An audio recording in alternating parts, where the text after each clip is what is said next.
here you are, this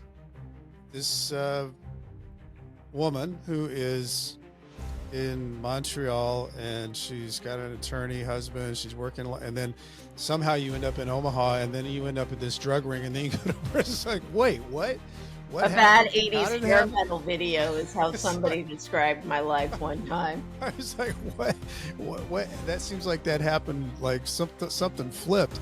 I know these things can take all kinds of different paths when somebody gets hit, and because a lot of times what happens is when they hit you, they've done a lot of investigation up to that point, and they have all the questions already answered. Was that the situation with yours, or was it a long process from the time you were arrested until the time that you were looking at the judge and him telling you what your sentence was? There's one girl in particular. She was one of my co-defendants' girlfriends, and she ran her mouth about everything, but she was also high as a kite when she did it, and they scared the living shit out of her. And her dad got his friend, who was a lawyer, but he was like a corporate lawyer, not a criminal lawyer. And he was like, you got to tell them everything, or they're going to lock you up forever. And she was like, ah! So she did.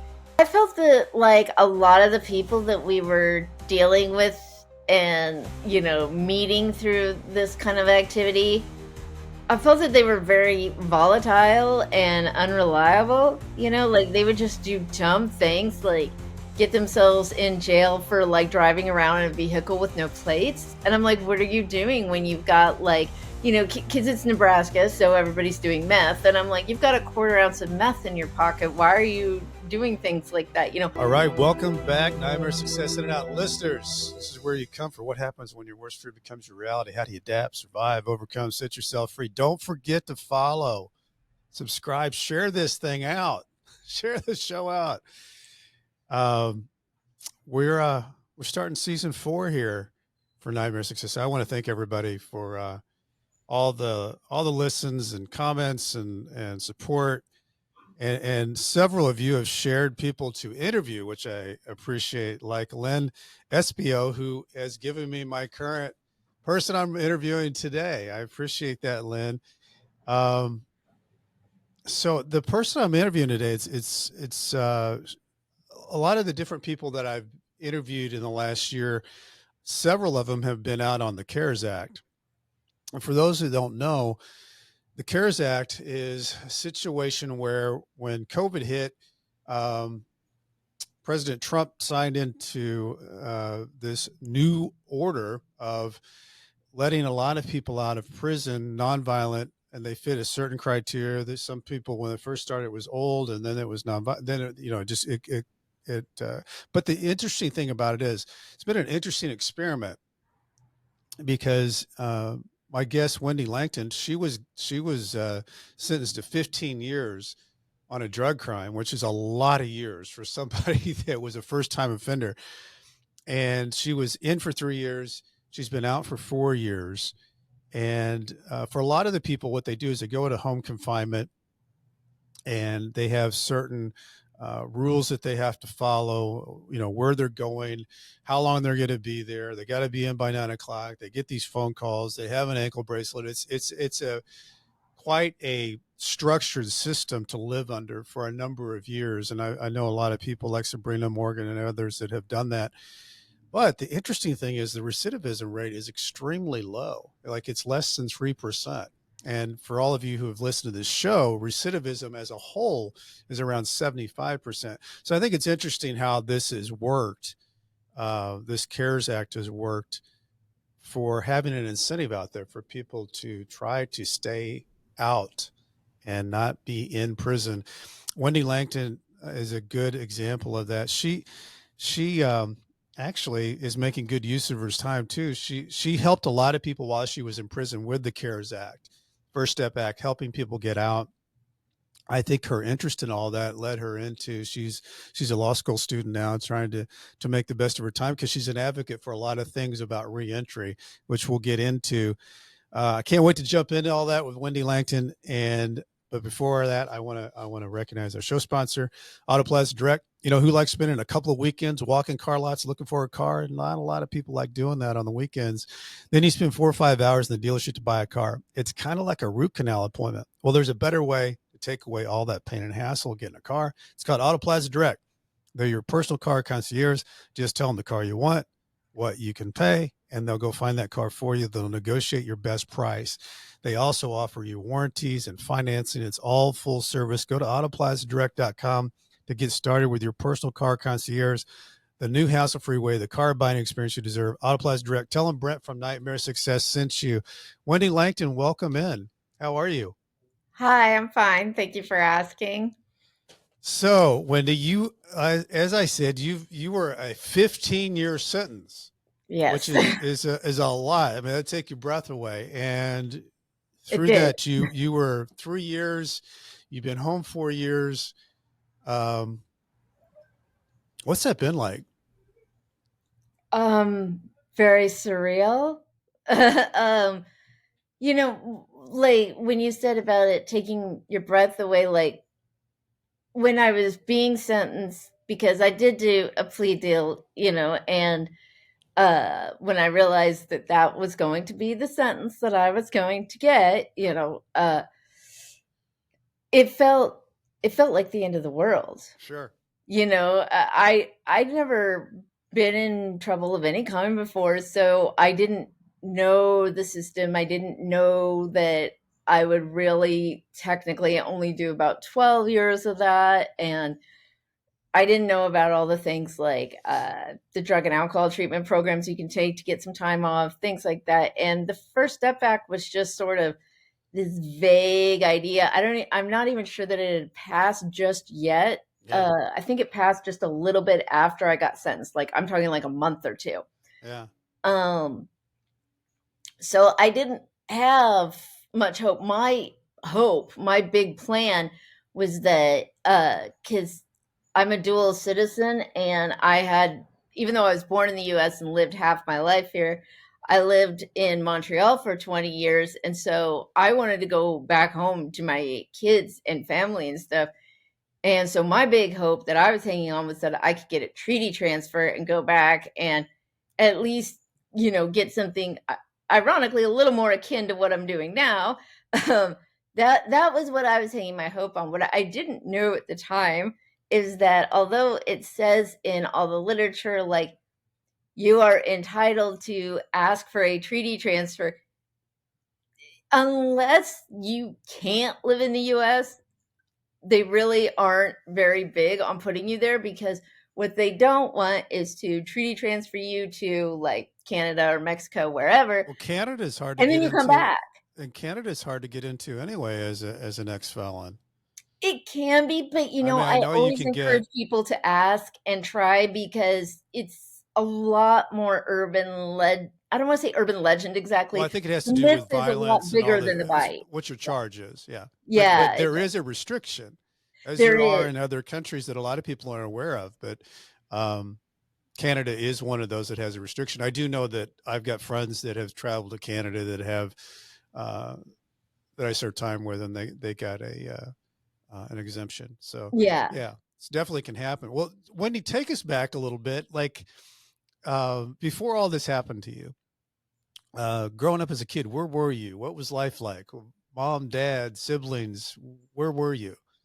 Um, I grew up in Nebraska, mostly in rural southeast Nebraska, and then when I was like 11, I believe, we moved to Lincoln, which is the capital city, but not the biggest city, not by a long shot. It's a Cornhusker city, Yes. Nebraska Cornhuskers. Yeah.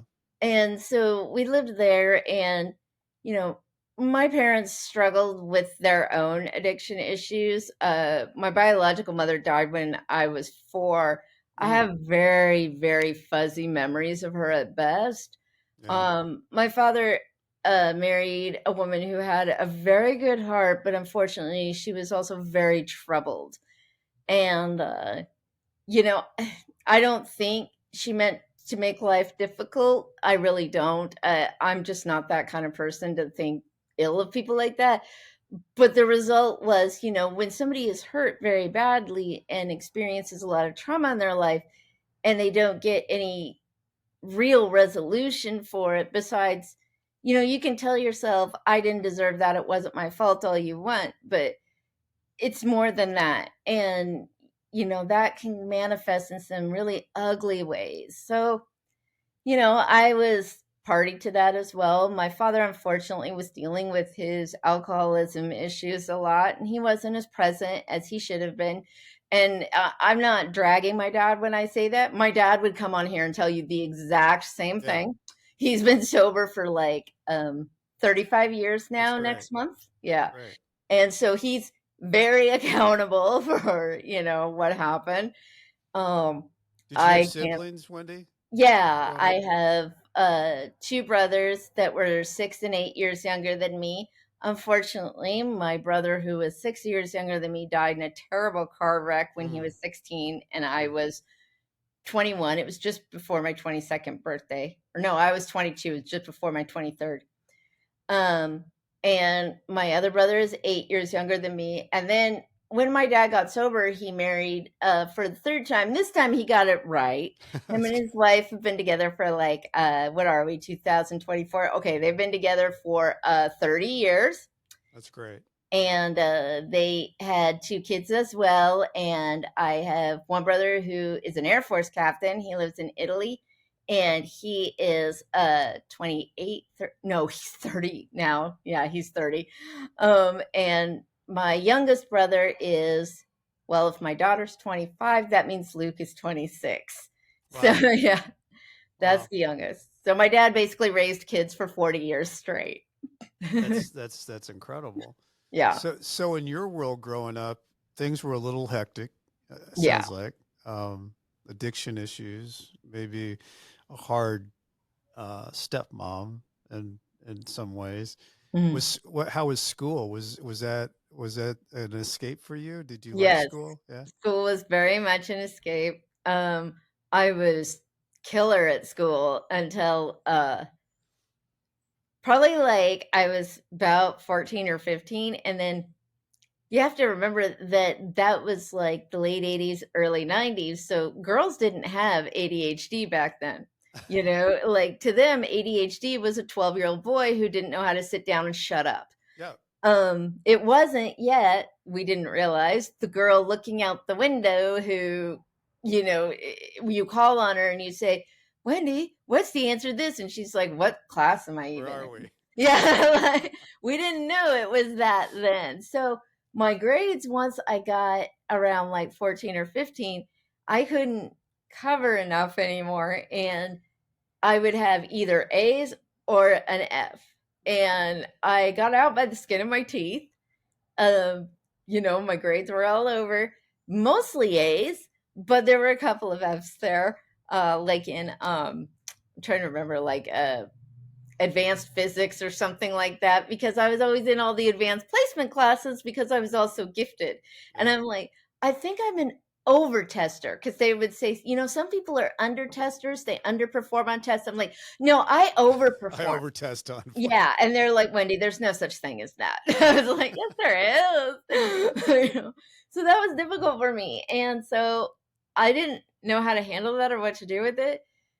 Um, at that point, I just kind of decided that I just wanted to get married and have kids, and live happily ever after, and didn't make the S- best choices in that at first. Well, So so Whitney, I'm curious. Did that affect you in any way, like as a kid growing up with your mom dies at 4 years old, your dad has addiction issues or is an alcoholic? Did you fall into any of that like as a teenager, or were you totally, because you no, go one or two ways. You take a fork in the road, or you go exactly the way your parents are, or you go exactly opposite. Where did you fall into that?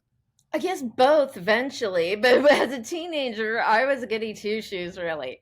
Like I didn't do anything besides chase boys. Okay. Like that That was was your sport. my yeah, that was my sport. And in very unhealthy, needy ways, that Yeah. were just super wrong, to put it mildly. Looking back.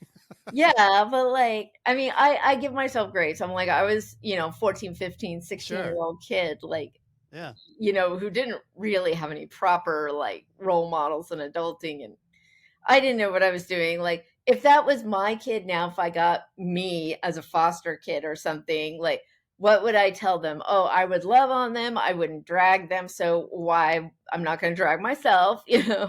But yeah, that was my unhealthy outlet. I mean, I think I drank like on 2 occasions before I was 21, and it was never like drunkenness drinking.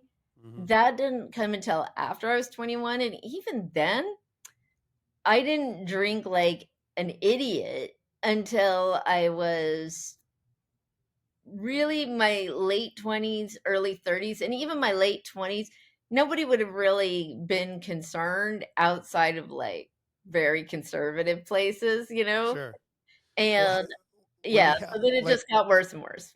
so when you said you decided this is, I'm getting out of school, I want to get married, want to have kids. How old would you have been when you jumped into that world of marriage and kids? I was 19 when I got married the first time. 19. Yeah. And we were just completely wrong for each other, and I was 19. I wanted to How get long did you, married. He was a decent enough human being, and we were completely wildly incompatible, if for no other reason than that, like, he didn't want kids. yeah. What was I doing? Cause you want I to get thought married and that have kids. I thought that like he was 24 and that he was Just just change being his mind. silly. He'll get over it. Sure. And within a year, that was done. On my account, I was like, no, this isn't going to work, and I ended things. I got married then again very quickly to my second husband who lived in Canada, where I had my first 2 kids with him, and that wasn't bad at all. He was a really truly good man. But like we had 2 kids, and our first son was profoundly autistic. We lost his mother like when we'd only been married a year or 2. My brother died like when we'd only been married a year or 2. We had all of these tragedies all at once, and of course I acted like a complete idiot, didn't handle things appropriately or maturely, and you know we ended up splitting up by my choice and actions for the most part. So I stayed in Canada. I got my poli sci degree. I did go to university. Oh, I'm a And, poli sci person. yeah. How about that? And it was good. And when I was in university, that was when I met my third husband. And he was supposed to be the forever guy. Sure. We were very compatible. We were like 30 and 28 when we got married. Like we were happy. We loved each other madly. We wanted the same things in life. And unfortunately, I didn't realize that he had a lot of demons. Okay. So And third time wasn't a charm. no, sadly, very sadly. And, you know, the biggest problem with that was not that he had demons, but that I had never seen anybody deal with somebody like that. So to me, the choices were either like dump him or put up with it. And whereas I then had, these 2 little kids, and I really wanted to make this marriage work because I did love him, Hmm. I stayed with him, but nothing ever changed. It was always the same. And, he's still, for the record, the same today. Yeah. And which is sad too. But now that I'm not his wife, I'm not as invested anymore. So we ended up splitting up. But when we split up, I always had told him, I refuse to divorce you. If you don't want to be married anymore, fine, but you're going to divorce me. You're not just going to sit here and act like a jerk until I divorce you. If you want to end this, be a man, say fine, bye, and I thought that he never would. So And he did. at that time, Wendy, you were raising kids. It doesn't sound like you had gone out. I know you got a degree. Did you go out and do a job, or were you doing the I mom thing? worked for him.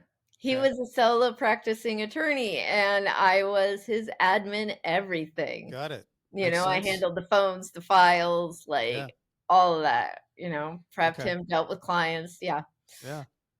One time I heard Tina Turner talking about how one thing that she would always be grateful to Ike for was that he taught her how to work and that she would never be poor thanks to him because he taught her how to make money. Yeah.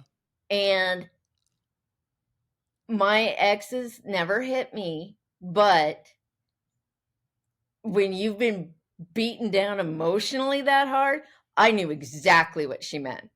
Because, and I have told him since then, if nothing else, you taught me skills that if he hadn't taught me those kind of skills, I wouldn't have known how to navigate bureaucracy to get out of prison the way I did. Yeah. I wouldn't have the job that I have now because I wouldn't have had the skills to do it. So I did learn things and it was good. But unfortunately, when we split up, my youngest two were 3 and 5, I think, at the time. Yeah. And I lost my mind. I completely lost it. I was drinking all the time anyway to cope with his behavior while we were married. That just increased when we split up. And one day I was at a party and I wasn't in the mood to party. I was just there because I felt that I should leave the house. There's a block where I don't remember anything for a 6-month period, not because of drugs or alcohol, but because I was so traumatized. I've just blocked it out. And, somebody said to me, do you want to do a line of heroin? Now, keep in mind, I'd never done this before in my life. And I was like, yeah, that sounds like a great idea. I mean, somebody could have said, hey, you think we should light your hair on fire? And I probably would have been like, yeah, it sounds fantastic. Yeah. I just wasn't into it. But as anybody who's ever experienced, opiates after a surgery or something knows, it was fantastic. Everything was fine. I felt great. I didn't have the searing pain physically or emotionally anymore. And I kept that up and I ran with it. So from that day, you were addicted. I would go back and forth for a period of about 6 months, and wasn't even 6. That was in June when that happened. In October, I remember I actually sat down with the guy I was dating at the time, I would also later end up married to, and who became my co-defendant. For those keeping track at home, that guy is husband number 4. Yeah. If you're playing the board game, we're at 4. Right. And, I remember telling him in October of that year that I was making a conscious decision that I was just going to use opiates because I felt so much better. It was enabling me to manage my depression. I was able to get out of bed and be functional. Right. Rationalizing all of it. Yeah. And then he decided, for reasons I don't understand, that it would be a great idea for us to move to Omaha, where my family was. I guess he just wanted a change of scenery, a change of pace or whatever. Well, he blamed his lack of good employment on the fact that he doesn't speak French and we were living in Montreal. No, the reason he wasn't well employed was because he was a drug addict. Okay. Right. That was why. Didn't have to do with speaking French. Yeah, it didn't have anything to do with that. Didn't have anything to do with the Asperger's, because there are plenty of people who manage both in that town, and they're raking in bucks. It's that Elon Musk has done well with Asperger's. Yeah, it's that he didn't want to be a part of society that way, and it fit his narrative better. And he was a drug addict, and it screwed up everything. Did you feel like that you were, or not really? No, I felt that I was making a conscious choice to medicate myself. Yeah. Right. Yeah. So we moved to Omaha, and I always had a rule that I didn't do drugs in the U.S. because the U.S. penalties are so much more insane. So I started going to the methadone clinic there, and everything was fine. But I didn't have a job at that time, and my now ex was very financially stingy and stuff, and he didn't like the fact that I was spending money on the methadone clinic. So he was like, why are you wasting your time with that when I can just make you stuff? Okay, fine. So he started making stuff, and I got the brilliant idea of sharing. And so he was making it and I was sharing it, and we got caught because I a lawyer's wife for 10 years. Yeah. So to me, when a cop stops me and asks me something, my response is, I want a lawyer. Mm-hmm. Okay, I thought that everybody knew this. No, apparently everybody runs their mouth. My entire discovery is full of Officer Jones stopped Frank at a stop sign, and Frank said, I know about a fentanyl ring. You know, like people just volunteered information, happily without even needing to be asked, including our co-defendants, Mm-hmm. And so I got thrown under the bus as a big ringleader, and they said that Ken, my ex, and I had to sign the same plea agreement. And it was one of those things where they knew that he was making it and that this would have never happened without him. Right. But they also knew that all of their evidence was on me. So, because I was the one out in public selling it. Right. So, sharing.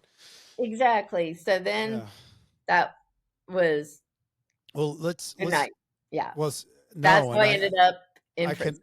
I can imagine I thought it was interesting when Lynn was telling me a little bit about your story is that here you are, this woman who is in Montreal and she's got an attorney husband, she's working, and then somehow you end up in Omaha and then you end up at this drug ring and then you go to prison. It's like, wait, what? A bad 80s hair metal video is how somebody described my life one time. I was like, what? That seems like that happened, like something flipped. Yeah. So, well, before we get into that, let's take a break here so I can recognize our show sponsors, because I want to talk about the how this happened and then the experience of you getting the sentence that you got and how you rolled into prison that way. Before we do, I want to recognize for those out there, and I know a lot of you, there's you don't think you can manage your reputation online. It's like, it's everywhere. And then there's a negative story. Well, there's hope. It's called Online Reputation Solutions. It can help you whether you're building a reputation from scratch, repairing your search results after a negative news story, or even if you're just trying to position yourself a little better against the businesses that you compete. Online reputation solutions can also help you as you're portrayed on these popular AI searches, like Chat GPT. By the way, you just put your name in, it'll just spit a whole lot of stuff out about you. I did that the other day, and it's amazing. So Drew Chapin can also help you with that. That's the guy who does all this. To learn more, visit onlinereputation.solutions. It's not .com, it's .solutions. They're even launching a do-it-yourself SEO option. It's a course for individuals who want to take on their search results on their own budget and speed. Listeners of Nightmare Success can take $100 off the DIY SEO course with coupon code Nightmare Success. Check this out if you're worried about anything online. I know a lot of you who listen to this show, and I know Drew Chapin, who does this online reputation, and he's real good. He helped me build my website. He's a really smart guy. He's from the tech world. And so if you're looking for help, you feel like you're overwhelmed, check this out, onlinereputation.solutions. And the other part of this is the Nightmare Success podcast is sponsored by the White Collar Support Group. It's the world's first support group devoted to people navigating the white collar criminal justice journey. I'm a member of the White Collar Support Group, and I can tell you that this is a bunch of people who help each other through the criminal justice journey for free. Whether you're just starting your journey or you've made it through to the other side, this is great space for you. You can join us on Zoom Monday, 7 p.m. Eastern Time. For information, go to prisonist.org.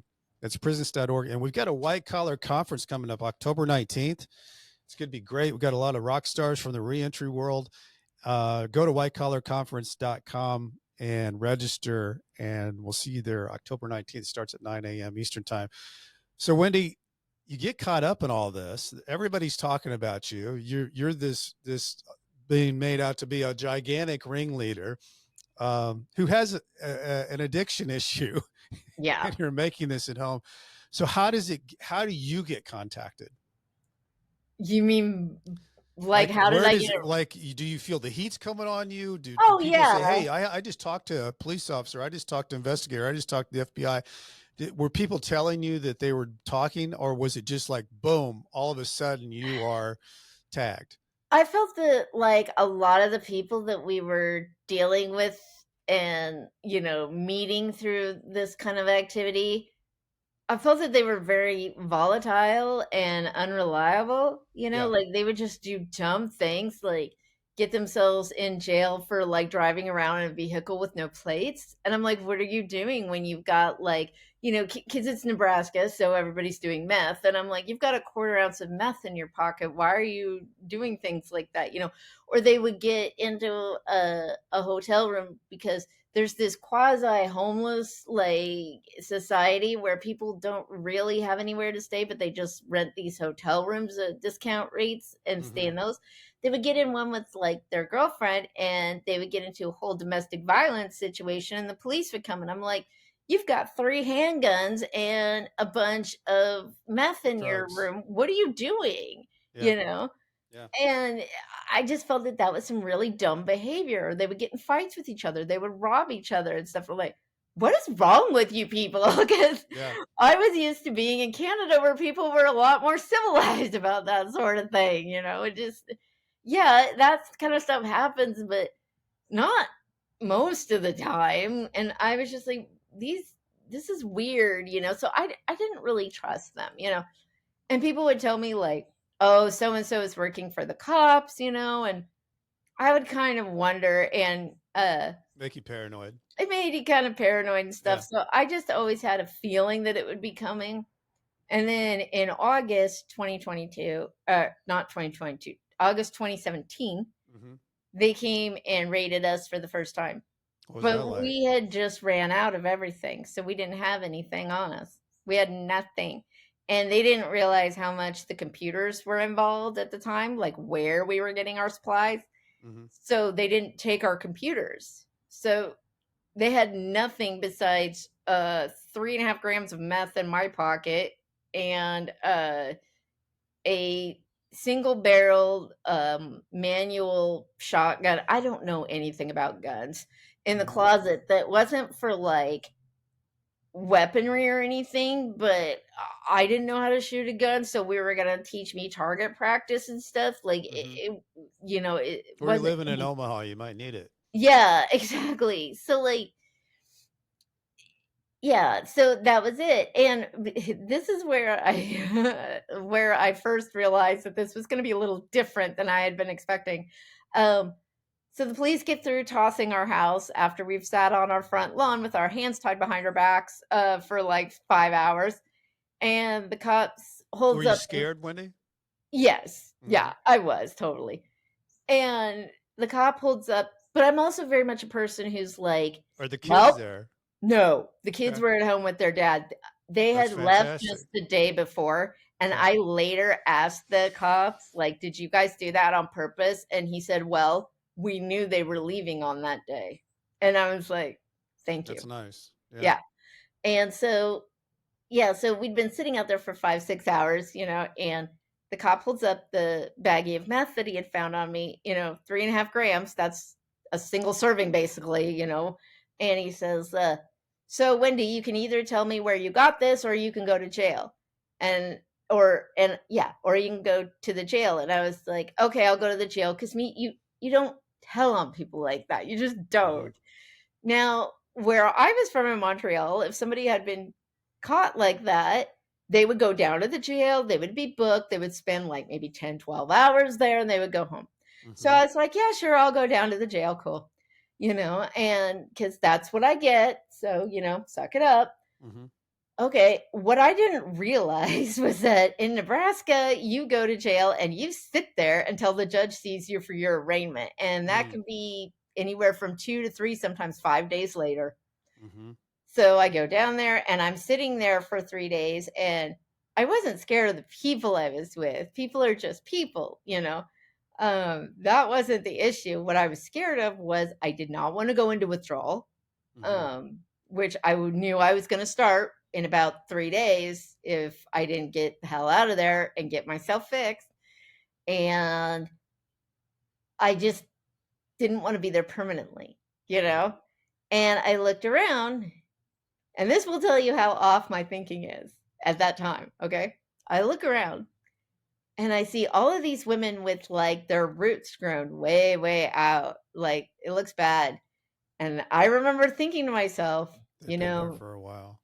well, I thought, the end is probably coming soon for this little fantastic journey of yours. And if you're going to get locked up for a while, you don't want to be looking like that. So you better dye your hair back to your natural color.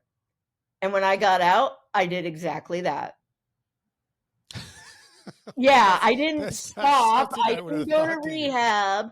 I didn't, You get were a thinking about your lawyer. hair color. I made sure my hair was okay so that when I went back, I didn't have a demarcation line. Yeah. Uh-huh. Mhm.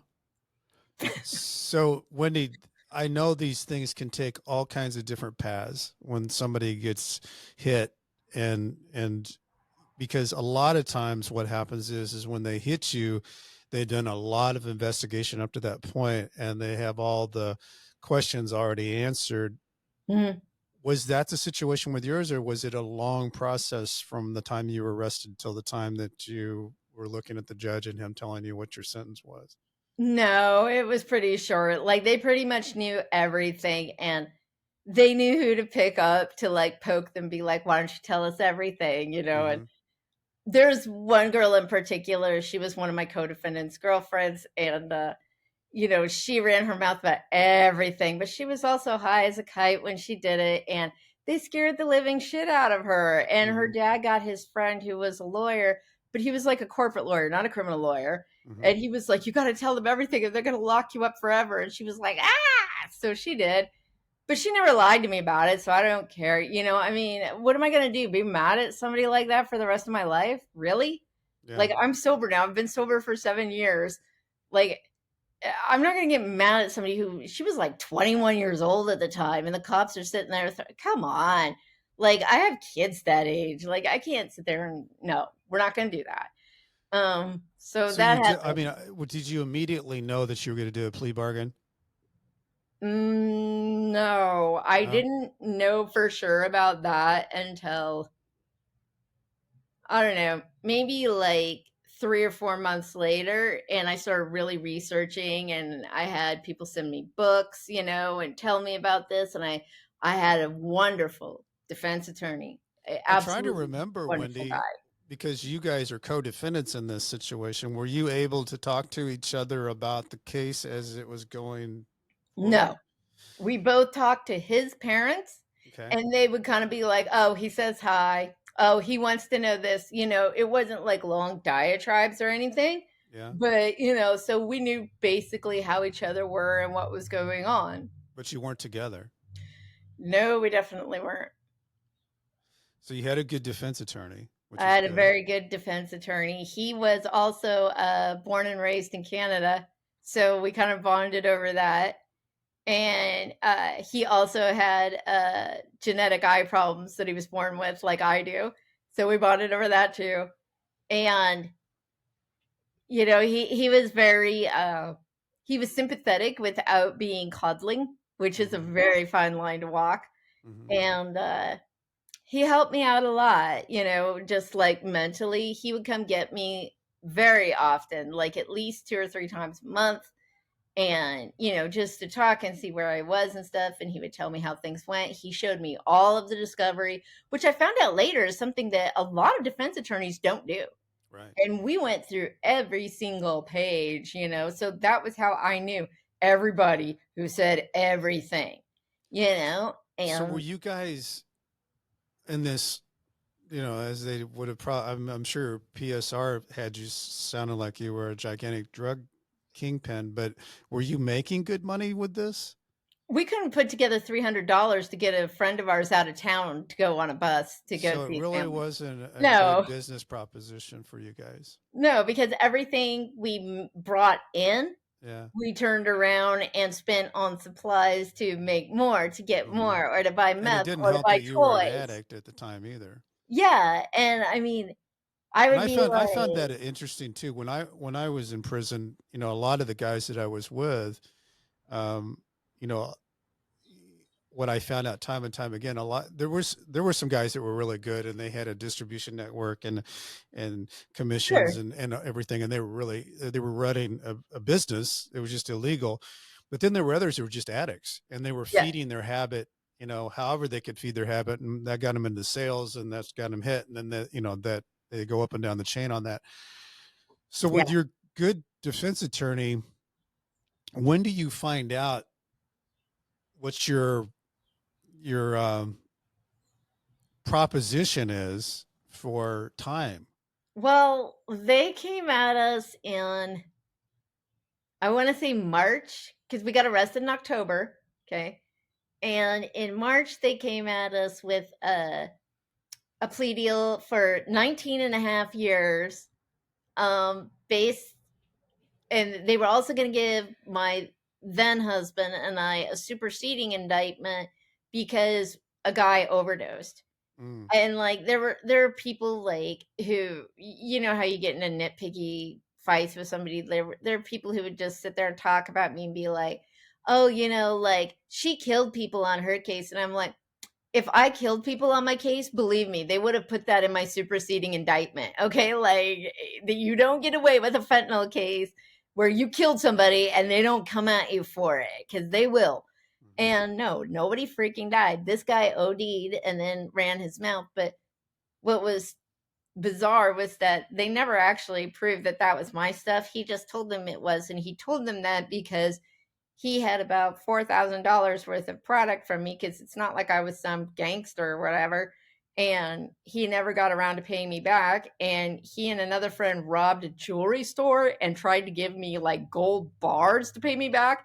And I was like, you people are crazy. I don't want a gold bar. Like, no. I was like, listen, don't worry about it. We're good. I don't care. I'm just not going to give you any more product. Bye. Have a nice life. And no.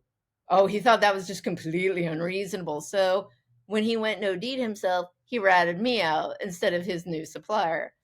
Mm. Yeah. So you're standing in front of the judge. Well, they offered 19 and a half years. And I said, if you're going to put me in prison, I told my defense attorney, I said, if they're going to put me in prison for 19 and a half years, they might as well put me in for life, because at that point, my kids will be grown up. And what's the point? I'll be old. Like, I'm not, why am I going to get out and start myself a life and try to fund my own retirement at that point? Forget it, And he didn't want me to take it either. He was like, well, I already took the liberty of telling her no. He was more colorful in his description of it, but yeah. Mm-hmm. So he said no. And I was shooting for 10. I wanted 10. I was willing to settle for 10. That seemed reasonable to me. I could handle that. I didn't want 10, but I would deal with it. It seemed like what everybody, it seemed, when I look at what I did, in a lot of cases, right? Yeah, it seemed sensible. Mm-hmm. And then, they said no, 15. And me and my attorney wanted to talk them down to 12 or 12 and a half for reasons I will never understand. My ex and his attorney were like, no, we have to take this because, like, who cares, Wendy? Just sign it. We're just going to transfer to Canada. And I said, there is no guarantee we can transfer to Canada. And they were like, yes, it is. It says right there that we're entitled to a transfer. I said, yeah, it says we're entitled. That doesn't mean they have to give it. Mm-hmm. Like, hello, why do I have to tell people these things? But nobody listens to Wendy, So, but I was kind of backed into a corner where, and finally I decided 2.5 years wasn't worth fighting over for this. So I was just like, whatever, fine, let's do 15. I don't care anymore. I'm done fighting. So we signed for 15. Wow. So how long do you have to wait between the time that you, did they immediately remand you, or do you have time between that and I was held on pretrial. I never got out. I was arrested October 30th, 2017. I was sentenced on October 26th, 2018. And I spent that entire time in county. And then I spent about another month in county. No, it was about 3 weeks. Then they transferred me to the Core Civic in Leavenworth, Kansas. And I stayed there for like 3 months. And then I went to the transfer center for like 4 weeks, I think. In Oklahoma? Yeah. And then from there, I went to Danbury, and I arrived there February 12th, 2019. Wow. Yeah. It's quite a journey. Yeah. travel, which I saw nobody wants many to travel places. as a prisoner, by the way. And nobody wants to stay in county jail that long. You were in jail No. for over a year. That's a long time. So you get to Danbury, and you've already been all around the world. What was it like getting to Danbury? It was great.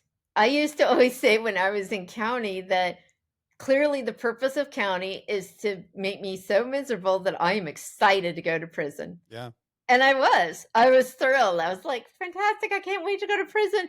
Because people who had been to federal prison before were telling me about it and what it would sure. be like and stuff. Mm-hmm. And it sounded like freaking Disneyland compared to where we were. And people always joke, oh, that federal prison isn't, it's cushy and that, it's not real prison. Okay, that's a lie. But compared to county, it's paradise. Yeah, county's rock bottom. Yeah. Yeah. So it was very nice. And there was a moment. Now, keep in mind, it's February 2019. I literally, other than when walking from a vehicle to a plane, have not seen the outdoors since, a year and a half. A year. Yeah. Yeah, over a year at this point. Yeah. So I walk out, and because we arrived at Danbury at night because it was, winter, so it's dark at like 5 o'clock there. So we arrived and it was like 6 p.m. and it was dark, so we don't really see anything. And we walk in, and the next day they tell us to go over to the commissary because they're going to let us shop because, we don't have anything. So we walk over there, and I open the door of the building to go to the commissary building. And to my right, I see, and it opens up into this valley. And I just like gasped. I was like, because it was like all these pine trees. You could see the sun glistening on Candle something lake. I can't remember what it's called. I But thought you were going to say the barbed wire. no, there's the barbed wire's on like a different part of the prison there. But it was beautiful. And it was East Coast, so it was all pine trees and hills and stuff, and it felt like a home. And I was just like, oh, thank you, God. I was so freaking happy. And when we had got there the night before, we made our beds and stuff, and I was all cheerfully making my bed because it was a real bed, like a real mattress. Yeah. And because, in county we had gym mats, which at least the gym mats that we had at the county I was at were actually filled with filling. The gym mats we had at Leavenworth were literally a tarp, some of them, because they were so old. They were just done. Yeah. So, yeah, like I was making my bed. I was a little happy. And one of the girls in there who was, had been there a minute, she was like, you weren't out on pretrial, were you? And I was like, nope. She's like, that's why you're so happy. I was like, yep. And then they shut off the lights at night. And that was the first time that I'd slept in the dark in a year and a half. Wow. So I was absolutely thrilled. It was magic, like I was comparatively. Yeah. I mean, I wasn't happy to be away from my children. I wasn't happy to have, limitations and restrictions on my communication with them, all kinds of stuff. But like, it was so much better than where you were. Absolutely. Yeah. 100%. No, I can only identify. I was 6 days because they took me from there after I was in for about a year and a half into my civil trial, and I was in a county jail for 6 days, and I couldn't wait to get back to Leavenworth, which sounds really strange, but it's just so much different. And there's so many different things that goes on in a jail. It's transitory. Somebody could be in there for DWI, or somebody could be in there because they just stabbed somebody to death, or it's a very wide-ranging, chaotic place. Yeah, and you're locked down all the time, so it's a weird place to live, and to live as long as you did. That's a long time to not be outside, which would have driven me crazy. So when you get into this Danbury world, what was for you, obviously feeling like you're in a better place? How did you walk into it as far as getting in part of that world? I mean, I was in a really good mood, all things considered. And the thing that I was most happy about was that I knew that my kids were going to be able to come see me Okay. because Danbury is only like 5 hours from Montreal. Yeah. I mean, it's not a short trip, but Yeah. compared to the Doable. distance between Omaha and Yeah. Montreal, it's great, Yeah. And they did come, and my ex brought them, my daughter came, How old and were your kids then? they were like, let's see, they were like 10 and 8. Okay. Yeah. And, like, we never told them how long I was supposed to be there. We decided that we were not going to tell them until it became necessary, Mm-hmm. you know? So we just said for a while, and then they're going to transfer her up here. Might be a year or so, Mm-hmm. because we thought that it would be maybe something like that. And then I was denied for my first treaty transfer request, which anybody with any experience in this knows they always deny the first time. Mm-hmm. Um, but I didn't know that.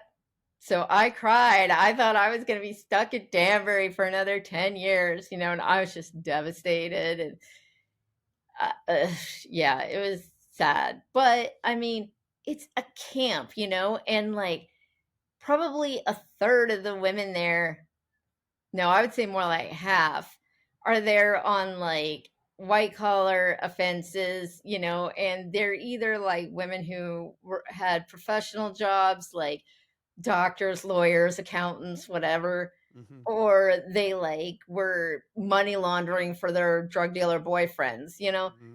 So it's not like there was anybody there who felt that they needed to like be, the head bitch in charge, for lack of a better term, that they needed to be running the show and needed to like front and, Mm-hmm. make everybody miserable. Like, no, there was some of that like petty girl drama with each other, but I never got into that, because I just didn't care. I used to always tell people there's 3 reasons you get into a fight in prison. You're running your mouth, which means you're either just talking too much and like bothering people, or you're snitching, Mm-hmm. or you stole something from somebody, Mm-hmm. or you're not paying your bill or something. Mm-hmm. Okay. So always make sure you have your Mm-hmm. stuff paid, or you're fooling around with somebody's girlfriend or boyfriend or husband or whatever, either outside or inside. I've seen it Mm-hmm. happen both Yeah. scenarios. Yeah. So don't do that. Yeah. It's not that hard to stay out of fights, if you're going to a camp like that. So, it was agreeable, and I found things to do. I started working with the construction crew. We were rehabbing the staff housing there. I was painting and putting in doors, and it was nice. Yeah. So I think it's interesting too that like usually you at a camp level you have to be at 120 months. So you were able to be at a camp level above that. Time is not a security risk factor for women for some reason. Isn't that interesting? I don't know why. Maybe we don't escape as much, or maybe it's just a way to weed down the men, because Yeah. obviously the population disparity is Yeah. huge. Right. There's way more men than women. So But I just learned something new as we're just talking. I did not know that until you were talking. I thought, well, she had to have been in, she was 15 years. So obviously she was above the 120 months. So you get into an area where a lot of people who were in prison didn't experience, and that's COVID hit. What was that like, Wendy? Because that's, you have certain things in prison that you kind of, it's part of your routine. You might work out, you might go walk, you might do this, you might do that, but it feels like those are your restricted freedoms that are yours. And then all of a sudden something hits where I'm sure they changed a lot of that. Oh yeah.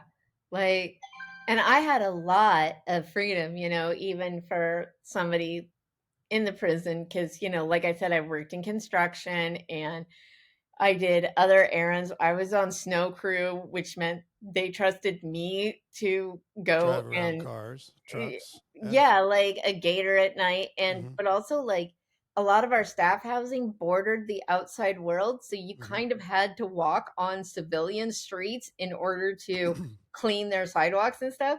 Mm-hmm. And so I was out there doing that in the middle of the night with nobody watching me. I mean, Yeah. I could have been to New York City before anybody would have noticed, but I Right. didn't. It wasn't that bad. I could handle it. So when COVID came, we saw warnings about like this thing was going on.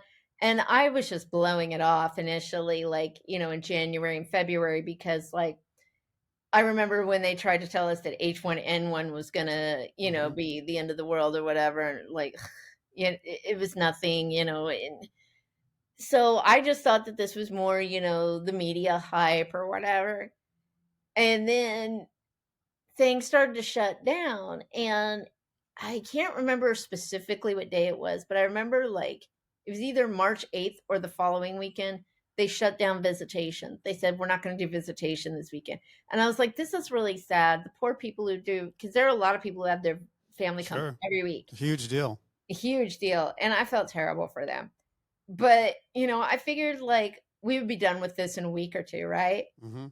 And no, it wasn't like that at all. It was like being in county again, Yeah. because we were confined to our dorms, which, for people who haven't experienced this, it's a giant room with, imagine an office cube farm, and instead of like desk and chair in each of those cubes, it's a set of bunk beds and two lockers. So that's where we were all the time, all day, every day, and every once in a while we would get an officer who was like, this is crazy. You guys just like open the door, go outside, get some fresh air, like, Hmm. whatever. Because it was such a a performance of trying to, do preventative measures, because they would tell us that we had to be on lockdown, in quarantine, but they would all walk through the other two prisons on the campus because Right. there's They a would have been the only ones bringing it in also, yeah, like, so going it home was and coming back. performative. It was Right. totally performative. And, at first they wouldn't let us wear masks. Then they made us wear masks that were like these cloth masks that were absolutely useless. Like, it was awful. And the thing is, though, we were an hour outside of New York City where it was hit really, really Hmm. hard in the beginning. Hmm. And a lot of the women that were in there had family that were hit really, really hard out there, or who were first responders or Hmm. healthcare providers of some Hmm. sort. And they were, really upset about it and stuff. And we couldn't talk to them as much. We got like 1 5-minute phone call a day with them. So, of course, like I've been told that Danbury's a little bit unique in this, but we went from maybe like 5% of the population having access to a cell phone to there was a point where there were about 125 women there and there were no less than 50 cell phones, Mm. that people were passing around to like Hmm. talk or whatever. And, people are just calling their families, like texting, like nobody was like doing drug deals and calling out hits. Like Hmm. it's a freaking camp. Come on. Like, so that's how it happened. And, you know, When it did you was start? scary. When did you start hearing, Wendy, that there could be a significant shift in how they were going to handle this and called the CARES Act? What, At how the did end of that March. Okay, so how did that information get to you? Did you see it on TV? Did you It hear it from the was, staff? Where did it they come put it from? on core links. They Okay. told us that, For uh, those down in the Cayman Islands who are listening, Core Links is how it's communicated. It's like email from the prison out and in. Core yeah, Links, True Links. yeah, they put it on there. It was like a notice that Attorney General Barr had, put out. I don't even remember the notice, but he put out some notice or whatever. And that was like, I don't know, like March 29th or something like that. Hmm. And, and people read it and they're like, yay, we're all going home. And I was like, we're not all going home, like Did I you think thought you were going home? absolutely not. No, I was like, I'm not going anywhere. I was like, I have a 15-year sentence. My out date is in 2030. Like, Mm-hmm. that's not going to happen for me. But so I'm going to help you fill out your paperwork, because Mm-hmm. people had to fill out request forms and there was like a process and all this. And so I helped them with it. Mm-hmm. And even when the BOP technically at first classified me as somebody who could go home because they weren't doing time criteria yet. They were saying everybody who was like low risk, nonviolent, and Mm-hmm. I fit all of that. The only thing I did not fit was the time requirement. Mm-hmm. And I was like, yeah, they're not going to let me go Because they were home. saying 50%, right? It's Yeah, time served, right? yeah, Okay. they came out with that later because Okay. they realized that if they didn't add that, this is my suspicion anyway. They realized that if they did not add that time requirement, that they would lose probably 80% Everybody. of their Yeah. population. Yeah. Right. They were not Because most violent. people aren't violent, Right. or yeah. So, okay, great. So I, didn't think anything of it. And then even when there was a lot of lawsuits. Danbury had the infamous one, where we took them to court. I still didn't think that I would be somebody who would go home. I did what I was supposed to do for the suit. They asked us to, tell them about our health and sign affidavits about the conditions and stuff. And I did all of that, but I still didn't think I was going home. Mm-hmm. And then And how long into this was this that you were doing all that to in where? August, Okay. on August 24th, sorry, my voice is catching here So it's because August, yeah, August of 2020. it's my youngest son's 9th birthday. Okay. They told me that I had been approved for home confinement. Wow. Now, that didn't mean that I was necessarily going home yet because I knew that there was a lot of space in All there. right, but People you'd still been had to approved sign for it. off. Okay. But this magical committee in Washington with the BOP had approved me finally. And I was just like, oh my God, like I just freaked because it was my son's birthday. Wow. And so I called their dad, and told him, and he had been, very like encouraging, like we were like war buddies during this. Mm-hmm. And so, we were like, this might happen. Well, then I was like, okay, how do I make this happen? Mm-hmm. Because then I had the problem where I didn't have anywhere to go. Mm-hmm. Yeah. You're planning on And being in for a while. yeah, like I didn't have a home. And here's where the story gets funny for the background.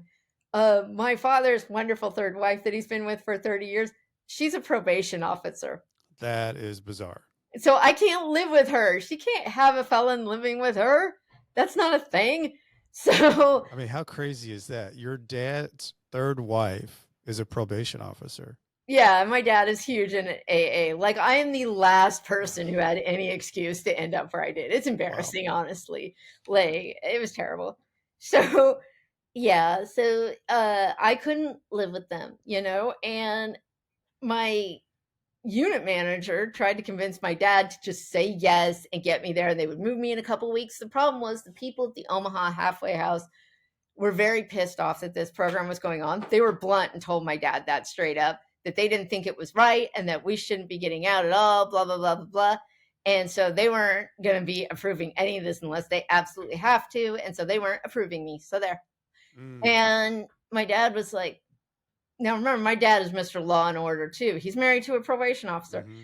They were so annoying that my dad actually called up and made a complaint about them. And I'm like, wow, they must have been off the chain for my dad to be upset about it. Mm-hmm. So then it was, well, how do we get me out? Right. So, so the attorney who was working on the case, she said, she called, she had me call her one day. She told me to call her on Corlinks. And so I called her and she said, so we have some options for you. You could go to a halfway house in New Jersey. You could go to the Fortune Society in New York City.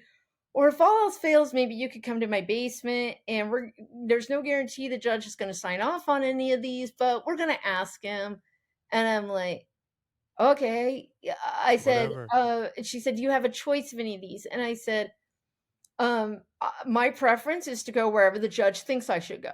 Like I don't care, just one up. I will deal, I'll be fine. Okay. So they do. They go to court, and around the same time, COVID finally hits the camp. This is now in December. So they go into court for an emergency hearing, and the judge basically says, why are all these people who've been approved for months still there? Come back in 2 days and they better be gone, or you better have an explanation. And so they came back, and I was one of the people they had an explanation for, which was problems finding somewhere. Mm-hmm. And so they then had me go to what's it called? So then he wasn't wild about putting me on a plane anyway. Mm-hmm. So he had me go to the attorney's basement, which she basically had a whole mother-in-law unit type setup down there. So I basically had my own apartment. Yeah. He had me go there for 2 weeks to like quarantine and said that we would figure it out during that 2 weeks. And we did. Connecticut probation allowed me to transfer, and I went to a sober living house, and the rest is history. Wow. Wow. So where are you now? Living happily ever after with the man I should have married 30 years ago. He's been sober since 1995. And the night that he told me that, I called up my best friend and said, I'm going to marry him. Wow. Wow. Yeah. Well, that's cool. And I would have never met him if not So for this journey. But that's a story for another podcast. That's another story. Yep. That's so cool though. So how did you guys meet? I ran into him along the journey. You ran into him along the journey. And so you get out from, you figure all this out. Mm. And so home confinement, because some of these people actually that listen to this know the word home confinement, but what does it mean to you, Wendy? Like in your life of home confinement, what is your life like? Well, I've Because you're had 4 years in, right? yes. Yeah. And I've had the pleasure of having it a couple of different ways. I was initially watched by U.S. probation on their federal location monitoring because I had that huge chunk of time. Mm-hmm. The only halfway house in Connecticut at that time was in Bloomfield, and that was like an hour from where I was. I didn't have a car. And so they were like, you know what? We don't know how this is going to go. We don't want to approve this transfer and then throw her at the halfway house. Let's just see what happens. We'll watch her. Okay. Because at that time, we didn't know if they were going to call us all back in 3 months or not. We didn't know. No, that was a real fear. Yeah. Right. So they watched me, and that was restricted, but it wasn't a huge deal. I had an ankle monitor on. I had to submit an itinerary. I did not have to do the thing where you call every time you leave the house and come back. Okay. It was fine. I didn't have to like come in. They came to me whenever they wanted to do spot check or whatever. Mm-hmm. They did not call me in the middle of the night. I didn't have any of that. Like a lot of people had that. But when I moved to Buffalo to start pursuing my JD, then I went under halfway house supervision because, actually, first probation continued to watch me, and in fact, they put me on the thing where they take off your ankle monitor because they couldn't find an ankle monitor that would penetrate through my house walls because I live in an old building and the walls are like 20 feet thick, I guess. Okay. So they were constantly getting messages that I was gone when they knew damn well I wasn't. Mm-hmm. I mean, they could see, they knew. Yeah. So they had me get on the system where you take your picture. Okay. And so I didn't have a monitor. I had my picture. I had a curfew. I could be out from 7 a.m. till 7 p.m. Okay. That was pretty cool. Then the halfway house here started taking females. And so then I got switched to there because probation doesn't like to babysit for the BOP, mm-hmm. Technically that's where I am. So I went there, and that was like, it was kind of like going back to preschool. Okay. Because I was like, I've been out for a bit, like whatever, but it's not that deep. I just call, tell them I'm here, where I'm going, it's not some horrible thing. But I'm also very careful, and I've been watching other people do this for years. Yeah. I know people who have fallen asleep and not heard the phone ring and gotten back to prison. Yeah. So you're not going to catch this girl out like that. Nope. So I'm on it, watching what's going on, being careful, taking care of everything, and so. Well, and I think the other cool thing, Wendy, is you've got a job, and you also are doing some law school. Mm-hmm. So you're not wasting your time. I mean, you're really using your time in a really positive way. And I And you're should an have never advocate, and had you're an this advocate for things that you're passionate about, which is good because there's a lot of things in the reentry world that we need passionate people to advocate. My thought is that I should have technically never had this chance. Yeah. There are plenty of people who deserve this just as much as I do.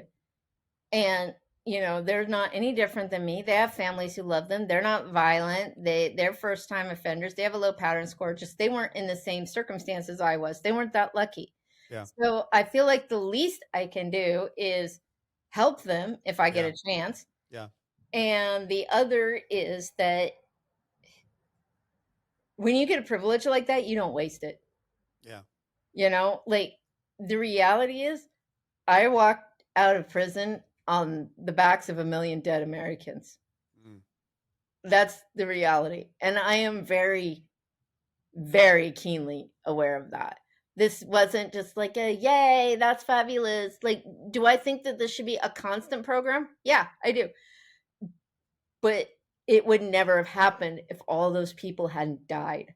Mm-hmm. And I can't imagine anything more disrespectful than like to either their memory or to the family that they left behind, than to get out of prison to prevent me from having that same fate and to prevent my family from having that same problem and getting out here and willfully doing stupid activities to get myself sent back in. Now, Right. getting sent back due to bureaucracy is another thing, Right. but I don't need to be contributing to that. Right. And so I want to do my best and say, hey, you didn't waste this chance. It wasn't a bad choice. I can do this. Watch me. I love it. I love it, Wendy. What do you think's your biggest takeaway through all of it that you went through? Be grateful. Be very, very grateful. Because not everybody gets this. I know people who were approved and their paperwork just didn't make it around to all the 7 signatures that it needs, from the warden and the medical officer and all that. It just didn't make it by the end of May when the CARES Act ended. So they didn't get to go home and they're stuck there until 2028 now.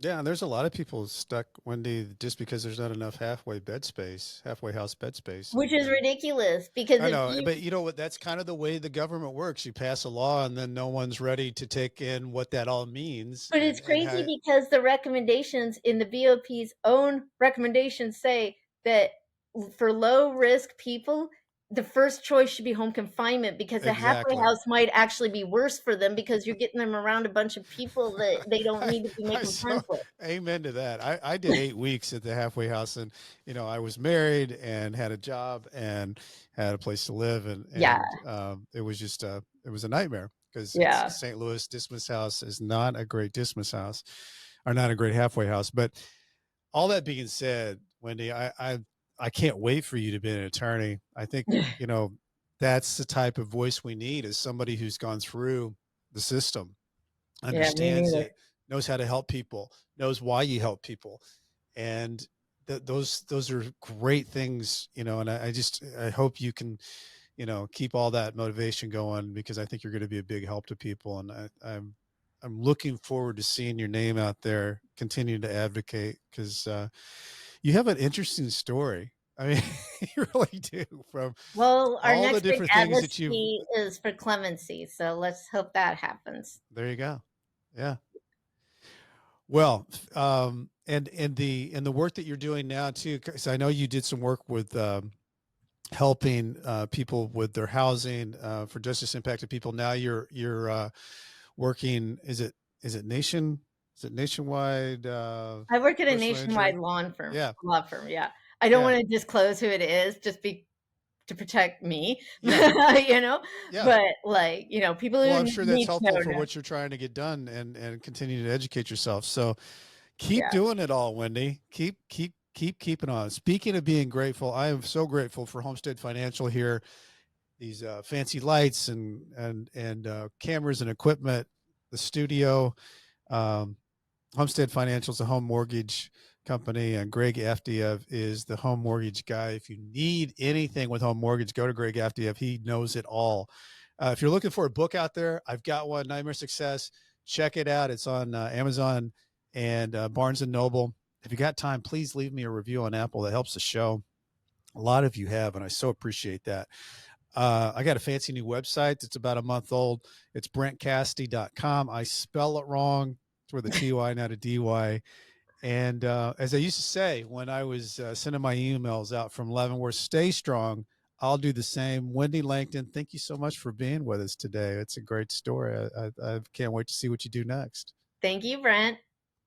Nightmare Success, in and out.